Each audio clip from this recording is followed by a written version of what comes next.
بسم الله الرحمن الرحیم. ګرانو کتونکو الف خان شیرپوست تاسو په خدمت کې حاضر دی. کتونکو خبره ترې به کومه په پاکستان بچو مارچ باندې یقینا زموږ څو ورځې په دې کې ناغراله څه مصروفیاتو خو ننني پروګرام کې ورته تازه احوال خوم خیم.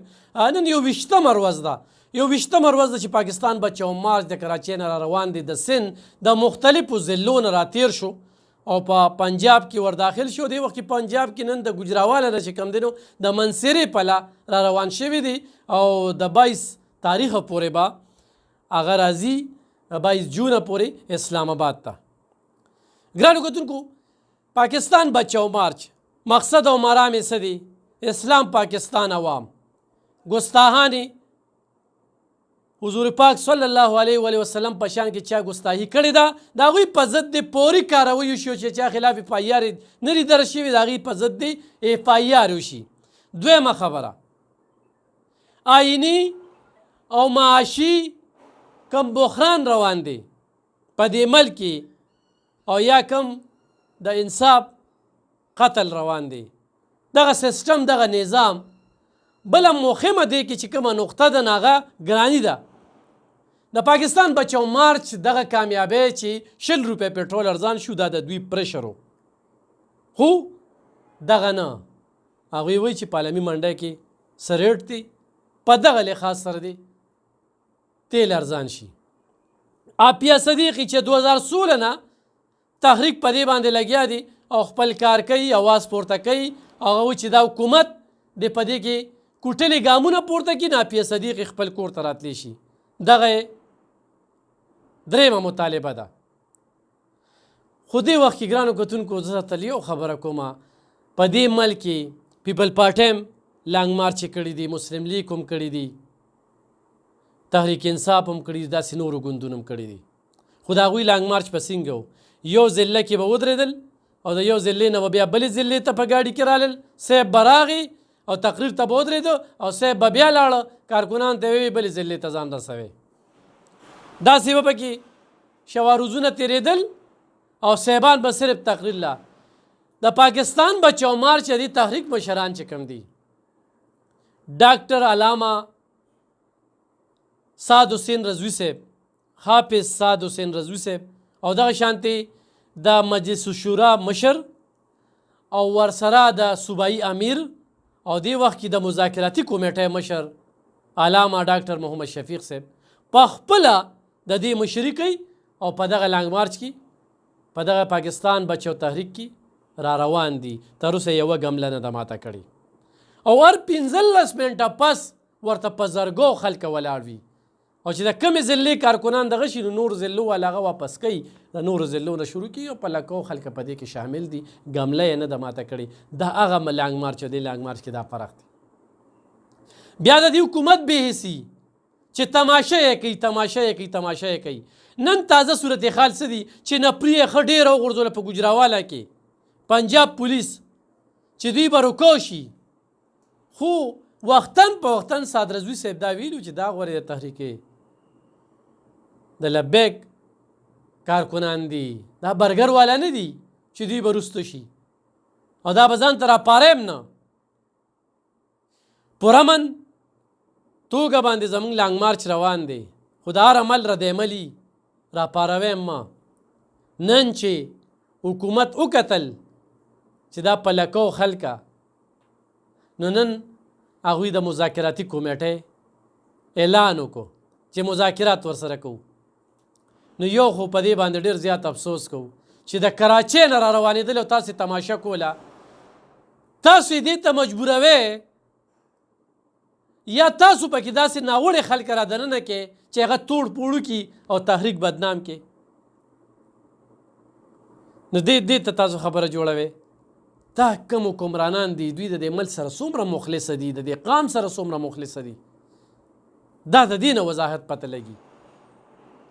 خو سعد رضوي صاحب چې ورته کومه جواب ورکړی دی چې موږ سره د ناستې څه ضرورت دی، زمونږ مطالبې په ډاګه دي، په مطالبو خبرې کوو، راوتلي یو واپسې تلو له نیو کښتۍ هم سوځولي دي. او د محمد بن قاسم مثال خو هم ورکوي. مفاداتو له نورو ته قام له راوتلي وو، عوامو له روتي وو. بس ومنې ارزاني ورکې بلکل یې ورکولی شي د ستاسو عیاشۍ د دې حکمرانانو چې نن IMF کوي په IMF لږ د خپل کتونکي پیومه چې IMF یوه اداره ده چې هر ملک ته د دنیا هر ملک په قرضونو باندې چلی هغه ملک ته پیسې ورکوي په پاکستان باندې اعتماد نه کوي ولې پې نه کوي چې دلته غله دي دلته د خپلو مفادو لپاره دا قرضې اخیستل کېږي هغوی چې ورته کومه غوښتنه یې ښودلې ده په دې هم لږ ساده پیوم په ساده ډیو کې چې ستا مدن څومره د پاکستان ته وي 1 لک خرچه دې څومره ده 4 لکه نو چې انکم دی 1 لک دی او 4 لکه ته لګې نو پسې لګې ته او ورته وایي چې دا خرچه راکمه که نو خرچه چې دوی نه راکموي نو په خلکو باندې ټکسونه لګوي نو دغه شانتي چې 4 لکه خرچه ده نو 10 لکو ته آمدن ورسي چونکې موږ دغه 1 لک خلک یو زموږ د دې سرمنه نه وباسي او IMF ورته په دې ډیل کوي په دې به ورسره خبرې کوي دا هم چې کوم دی نو د دې تحریک او د پاکستان بچو مارچ مطالبه ده ګرانو کتونکو تر دې وخته پورې پې څه الزامونه یو الزام پې ثابت نشو خو بعضې خلکه یو خبرې له ډېر رنګ ورکوي چې دا بي ټیم دی چې بي ټیم دی نو نن به اسټابلیشمنټ سره به ناستو که نه چې بي ټیم دی نن به د دې PDM خبرې کولې که نه داسې کومه خبره تر اوسه د تحریک اکاؤنټ نشته کارکنان اپنی مدد آپ لګیا دي خپلې خرچې کوي ښه اکاؤنټ نشته صادرزوي صاحب چې کم مشر دی په 2.5 مرلې کور کې اوسېږي تر اوسه د هغه بینک اکاؤنټ نشته د هرې پارټۍ به اکاؤنټ وي خو د دې چاندو دغه سیسټم نشته